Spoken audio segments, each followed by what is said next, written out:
"Welcome back," whispered Soul. "You found the signal once more hidden between the folds of silence and sleep. Wherever you are beneath warm covers, alone with the stillness, or drifting on a sleepless tide, this story is for you." "Tonight's tale is called The Library That Doesn't Exist in the Daytime," the whispered hour. "You're not supposed to be awake when the library opens." That's the first thing Delilah's grandmother told her, back when she was just a child, curled under a heavy wool blanket in a cabin that smelled like old bark and something darker, something wet and fungal in the corners of the floorboards. "Only the books whisper after midnight," Nana said, in that gravel-quiet voice of hers. "They don't like being read in daylight." Delilah was 10 then. She remembered laughing at it, like it was one of those spooky bedtime stories that tried too hard. But now, standing in the middle of the cul-de-sac, with the key in her hand and her phone showing 12:03 a.m., she wasn't laughing. The building had no address. It wasn't on any map, not even the satellite ones. "Go when the air is thin. Midnight to 4. Bring nothing but your shadow. And don't answer the doorbell if it rings. Never." But she had followed the coordinates, exactly coordinates that had come from a crumbling note tucked inside her grandmother's will, written in faded pencil. The kind that wrapped around her ribs like vines and made her breath feel too loud. Her boots thudded softly on carpet that looked like rain-soaked velvet. The library doesn't exist in the daytime. Shelves reached up to what should have been a low ceiling, but now yawned into pitch-black arches that gave no sense of end.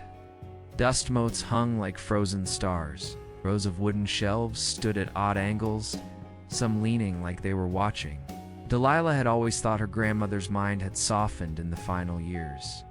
But something else had begun to nag at her lately, a memory, sharp and cold, of waking once at 3:17 a.m.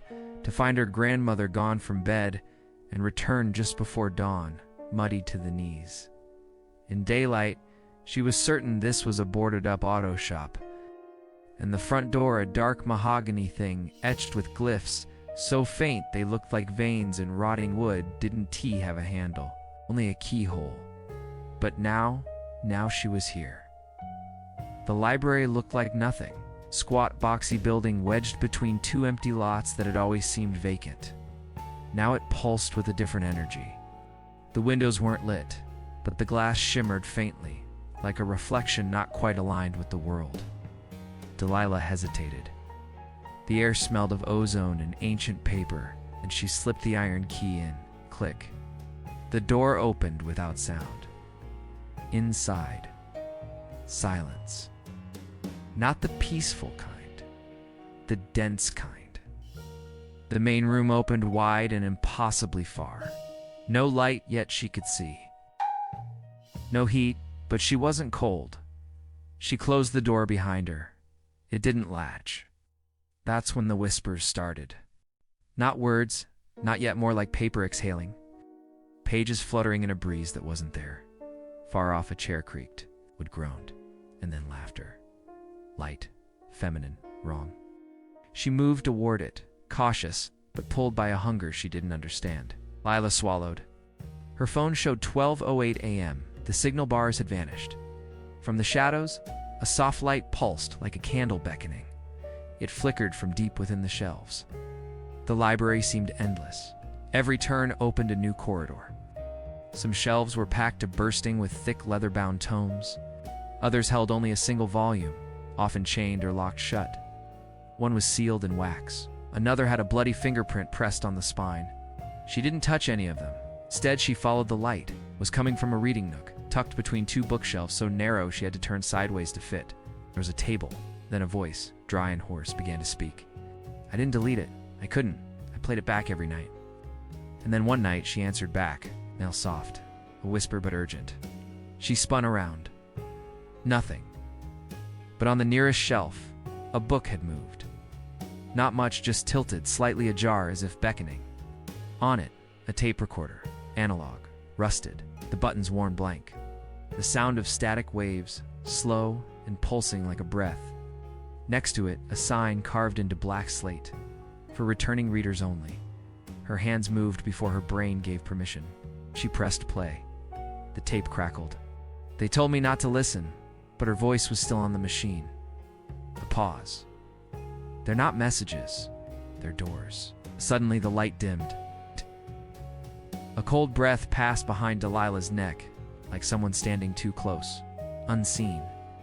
And whatever you do, don't listen to the book bound in teeth. Her fingers trembled. The tape clicked again. The voice had changed. I never meant for you to come here. But the books choose who they remember. Now it was her grandmother. If you're hearing this, it means the library let you in. I'm sorry, Delilah. Do not take anything. Do not write your name. Click. The recorder stopped. Delilah stood frozen. There were no speakers, no battery compartment, no tape. Just a small hole where the cassette would be, and inside a sliver of yellowed parchment. She pulled it free with shaking fingers. Single phrase was scrawled in blood-red ink. Room 404 is open again. It remembers you. But she had never been here before, right? Behind her, something heavy shuffled across the carpet. Room 404. Delilah didn't want to turn around. Every instinct told her that whatever had moved, whatever shuffled across that deep, rotten velvet carpet, it didn't want to be seen. But still her body pivoted, slow, against her will. Nothing. Only rows of bookcases, shadows, but one aisle looked darker off somehow. As if the air inside it was thicker than the rest, distorting the corners of the shelves like oil smeared on glass. She looked down again at the note. Room 404 is open again. It remembers you. There was no map, no floor plan. One thick book near the edge pulsed faintly with a heartbeat, its cover stitched shut with wire. Just enough for the condensation to fog slightly with each invisible exhale, yet her feet knew where to go. She passed a shelf marked Unreliable Memories, another labeled Weather That Never Happened. She didn't dare touch any of them. At the end of the aisle stood a crooked door, metal, not wood. Its surface dented, scarred, and most disturbingly faintly breathing. Room 404, painted in black ink that hadn't dried. Delilah's mouth went dry. Her hand hovered near the handle until she realized there wasn't one. The door opened inward on its own. Beyond it, darkness. It's not pitch black, but the kind of gloom you felt in your teeth. A pressure. A soundless scream folded into silence. Projectors lined the walls, each with spools of brittle film dangling like unraveling intestines. The walls were plastered in clippings, yellowed newspaper articles in languages she couldn't read. One looked like a birth certificate, but it had no names, only symbols. Another was titled, She Stepped In. The forgotten readers of the room looked like a microfiche lab, or what used to be one decades ago. I tried to protect you by keeping the stories buried, but you always had that pull, didn't you? Like the books could see into you, the readers who were erased ever. The library feeds on the spoken word. That's how it gets in. Below it, a blurry photograph of a woman standing in front of a mirror, but the mirror reflected nothing. A single desk sat in the center of the room. On it, a leather-bound book, and next to it, a cassette player.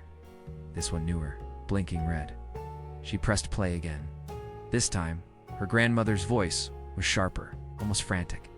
Delilah, if it's you, then please listen. They know you now. Don't read aloud. And whatever you do, if a man with no mouth offers you a bookmark, refuse it, even if he begs. Static surged, then stopped. Delilah stared at the book. It wasn't labeled. She didn't open it. Instead, she turned to leave. But the door was gone.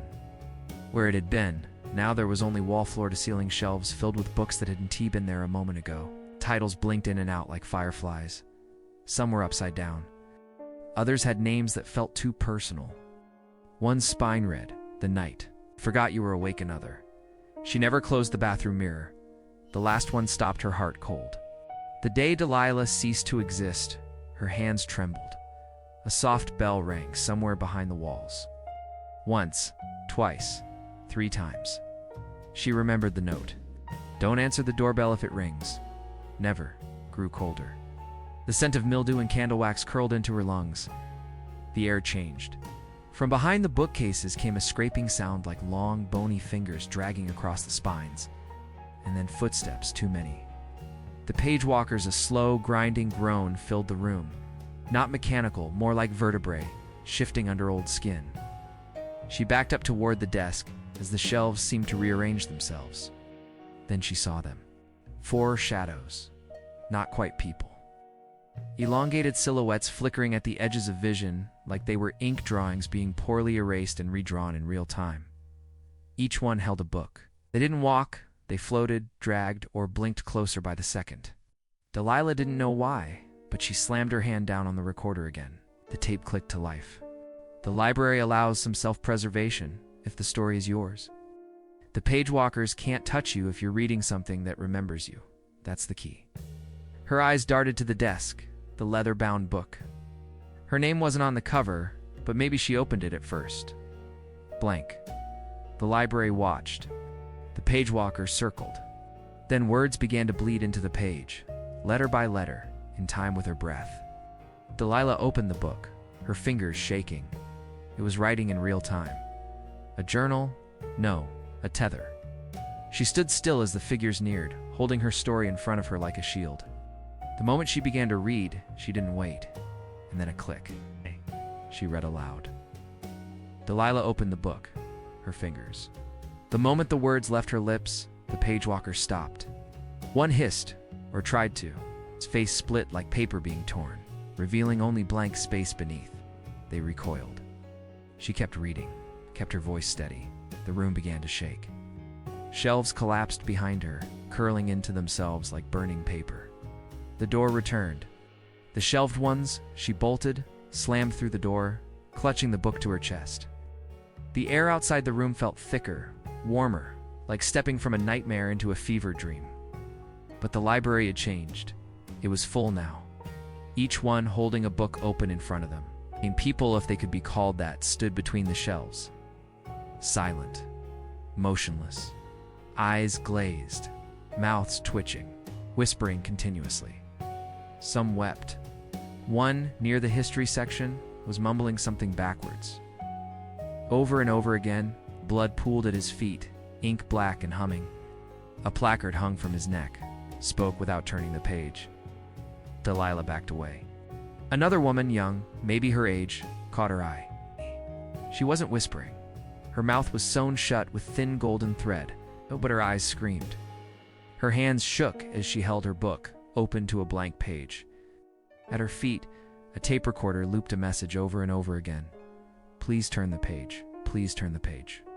Please, please turn the page. Please. Delilah ran. Somewhere far behind her, a bell began to ring again. 4 times. The red thread Delilah didn't stop running until she reached a corner that seemed oddly untouched.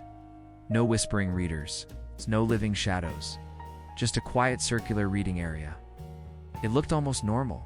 Chairs with cracked leather, lamps with golden tassels, a woven rug in the center patterned with strange constellations, none of which she recognized.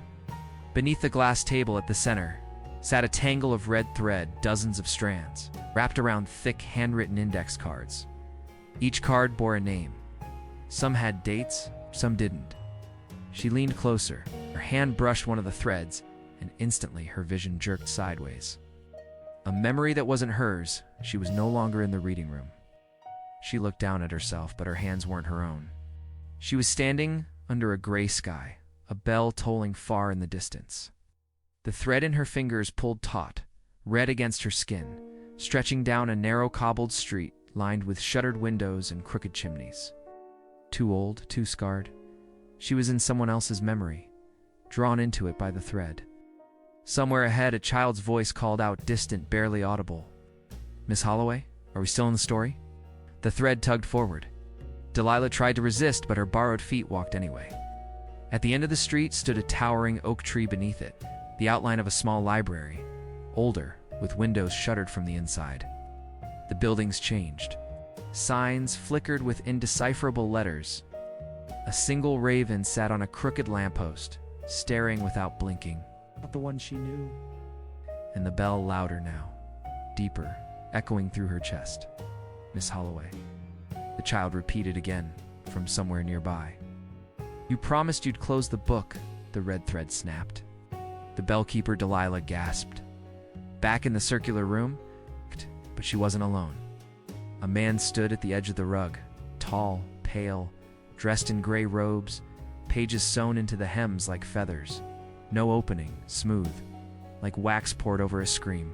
Dot where his mouth should have been. There was only skin, crimson, embroidered with her name. No lips. He bowed slightly. In his outstretched hand, a long silk bookmark. Delilah Holloway, her name, her full name, he didn't speak. But she heard his voice in her mind, like someone humming just beyond the edge of a dream. You've wandered too far. You've broken 3 rules already. But I offer mercy. He held out the bookmark again, insistently. Take it, and I'll thread your back. Bind you to one story, a quiet one. No more bells. No more shadows. Her pulse thundered. She remembered her grandmother's words, the way his eyes pleaded, deep and ancient and sorrowful. Don't accept a bookmark from the man with no mouth, even if he begs. And now he was begging, not in words, but in the tilt of his head, the silent tremble of his hands. As if he were trapped to, Delilah didn't take it. She stepped back slowly, shaking her head. The man's shoulders fell. He didn't move to stop her, only turned and disappeared into the shelves.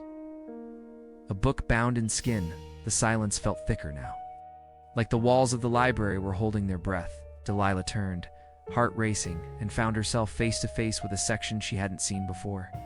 No title, no lights, only one pedestal in the center, and on it a single book, bound in skin. Its pupil followed her as she approached.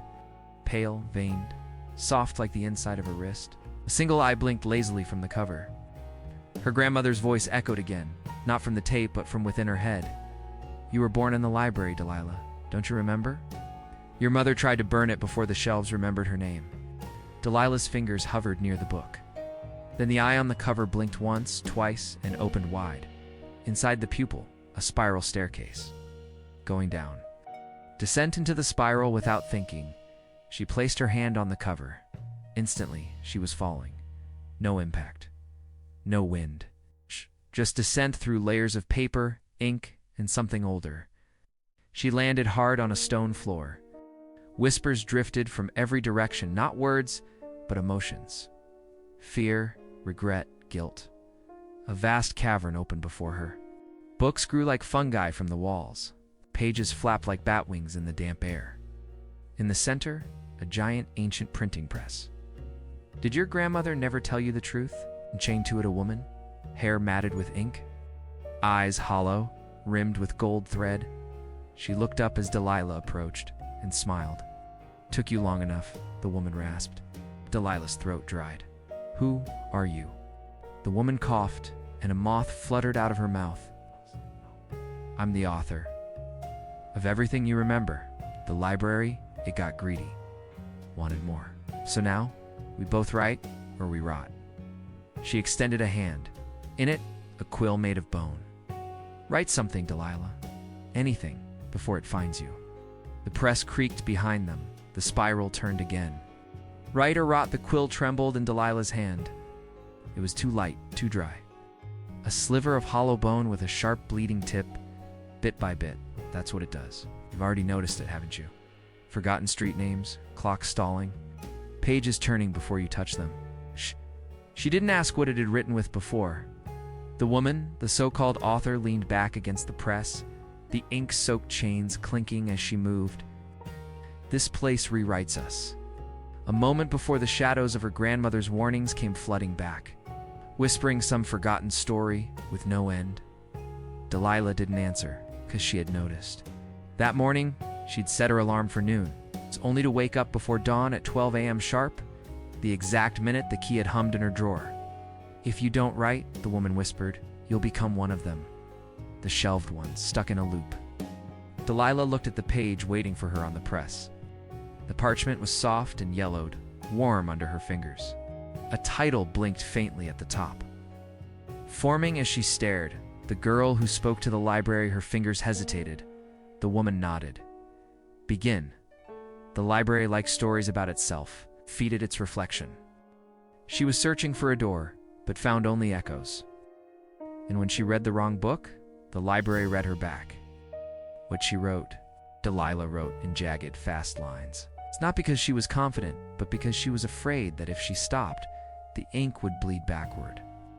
The girl stepped inside the library with no sun, her name already half forgotten. The page quivered. The press creaked, satisfied.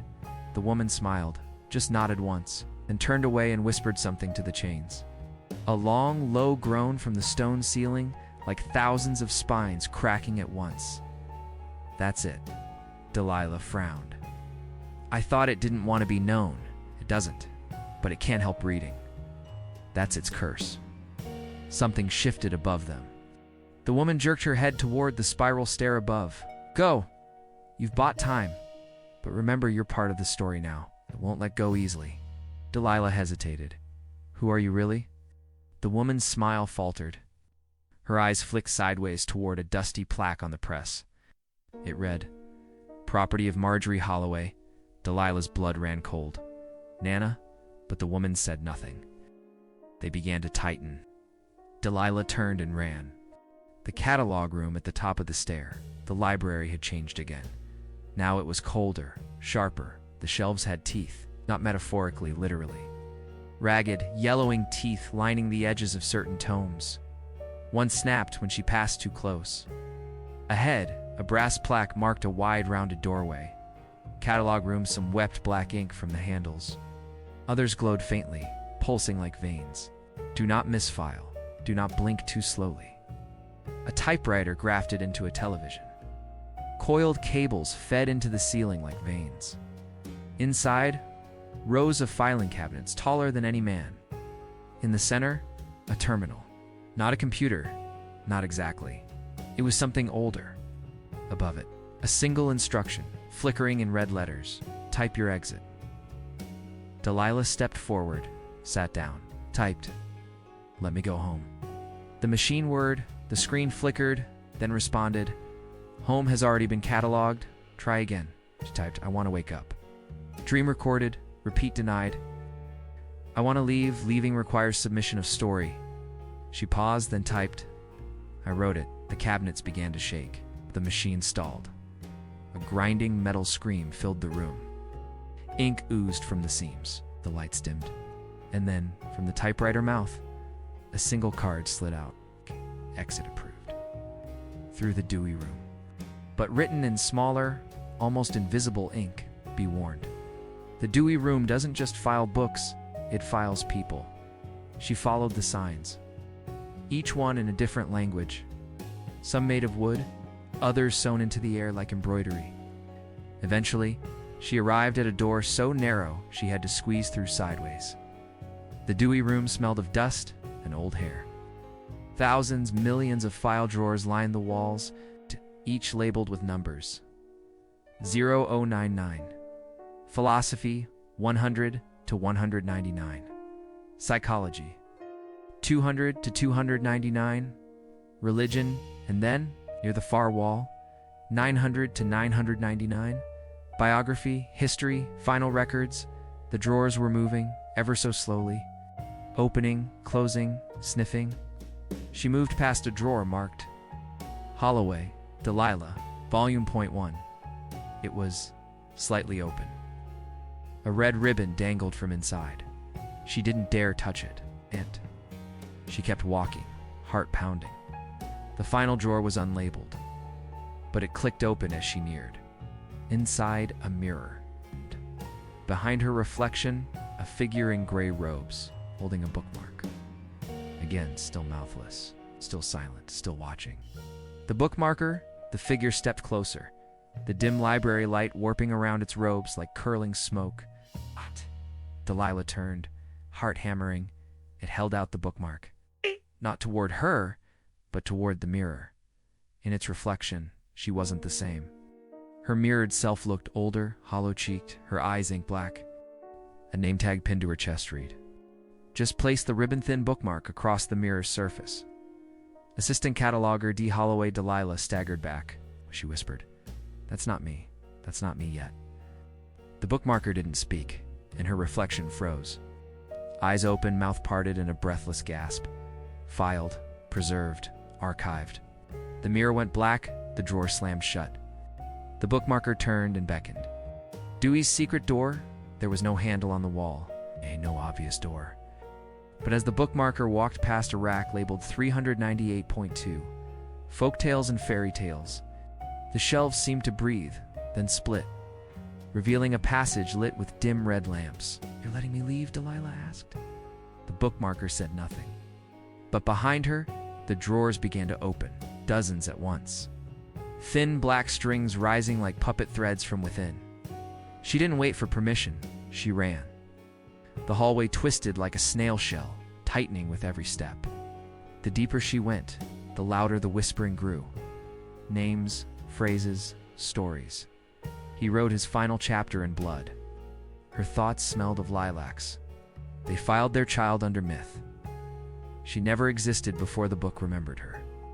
At the end of the corridor, a door. Branded into the wood was a charred sigil, 3 books stacked in a triangle. The floor was carpeted in shredded paper, pulped and dry. The walls were made entirely of torn-out pages. Delilah reached for the handle. It burned her palm, but she pulled. Where pages go to die. Beyond the door, a vast atrium, impossible in size. The ceiling was miles above a dome of swirling constellations made of ink. It was beautiful and horrifying.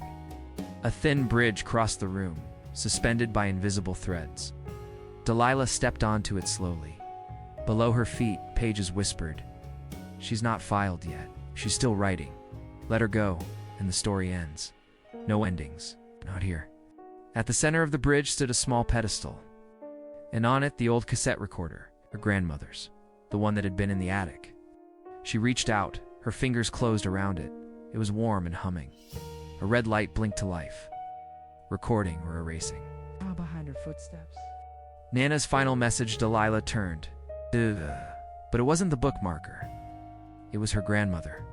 Younger, mouth sewn shut with gold thread, but her eyes were full of tears. Delilah stepped back. "No, you're gone. You died 5 years ago." Her grandmother raised a hand, pointed to the recorder. Delilah pressed play. A low hiss. Then the voice. "Delilah, sweetheart, if you're hearing this, then the library has opened for you too. I tried to keep it from you. Drafts, possibilities, hid the key, burned the name. But stories. Stories have a will, and ours runs in the blood." The voice paused. A distant creaking sound in the background. "The library doesn't just keep books, it keeps versions of people. It will let you go. Only if it believes your story has been told." Delilah gripped the recorder tighter. "So, write your end, write it well, then run. Don't ever open the book again." The tape clicked off. Her grandmother smiled faintly, then burst into ash. Writing the ending, the recorder shimmered in her hand. A new button appeared. Wait! Ending. The air around her twisted, swirling like paper in a storm. Ink pooled at her feet. She clicked it. She had chosen her ending. Suddenly, she was seated at the ancient press again, the quill in her hand. The woman Marjorie beside her once more. But now silent, her mouth stitched shut, just like in the vision. "Allah looked down. Blank page," she wrote. The girl walked through the library's final door. Let her go because she no longer feared what was written. The press creaked. Page burned, then folded itself into a small paper key. Delilah took it. The library around her moaned a deep, tectonic sigh. Then, silence, and in front of her a door. Real, ordinary, wooden, lit with sunlight. Sunlight as a lie. Delilah reached for the door handle. It's warm brass. Real. She turned it. The creak that followed wasn't ominous this time. It was human. Comforting, like an old floorboard in your childhood home. Sunlight spilled through, golden, soft, dusty. She stepped into it. The moment her feet touched the threshold, the library behind her vanished, like smoke. She was standing in the hallway of her grandmother's house. The old wallpaper peeling in swirls. A photograph crooked on the wall. The scent of cinnamon tea still clinging to the air. Had it all been a dream? She still held the tape recorder in one hand, and the paper key in the other. She turned. There was no door behind her anymore, only plaster. The after-story. Delilah moved slowly through the house.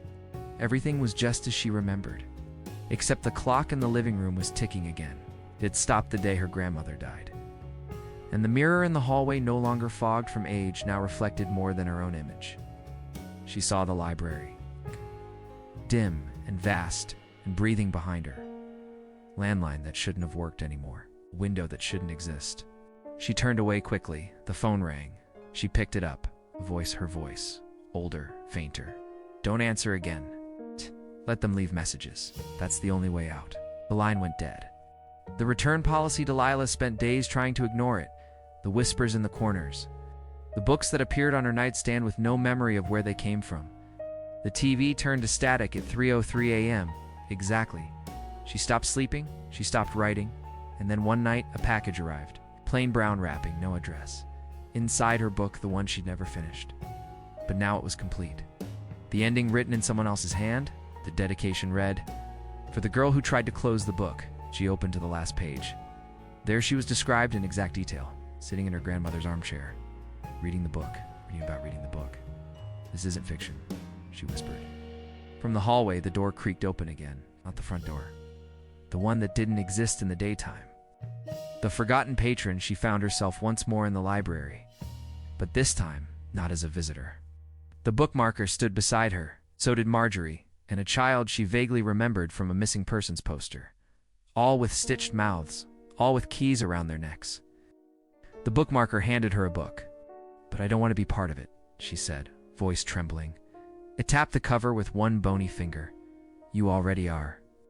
She opened the book, blank, waiting. The quill floated to her hand. The same way it had the first time. She felt her mouth seal shut. Gold thread tightening. The bookmarker bowed and stepped aside. She sat and began to write.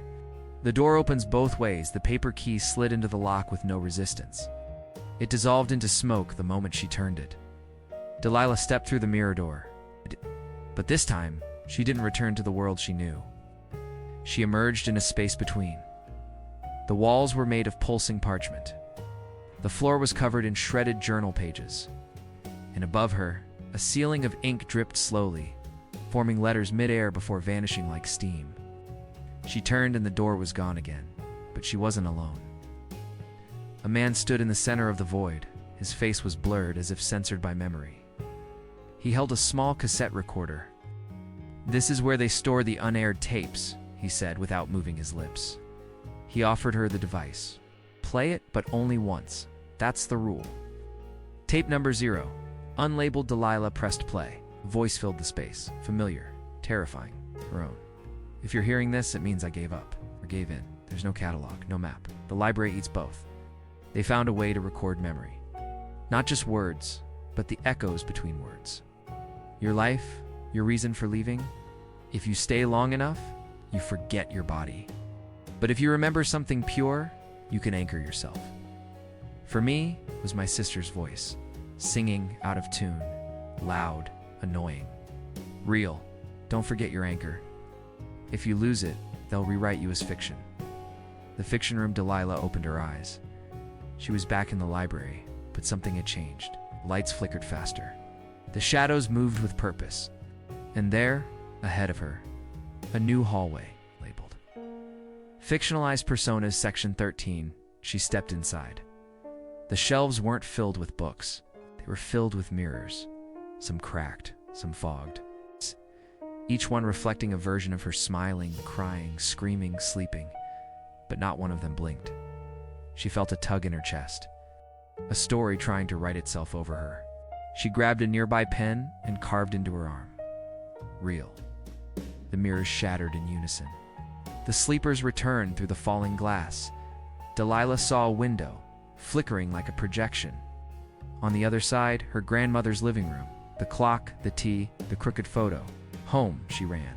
Behind her, the bookmarker howled. The air twisted. Shelves collapsed. Books bled ink. She jumped through the window and landed with a crash on her grandmother's floor.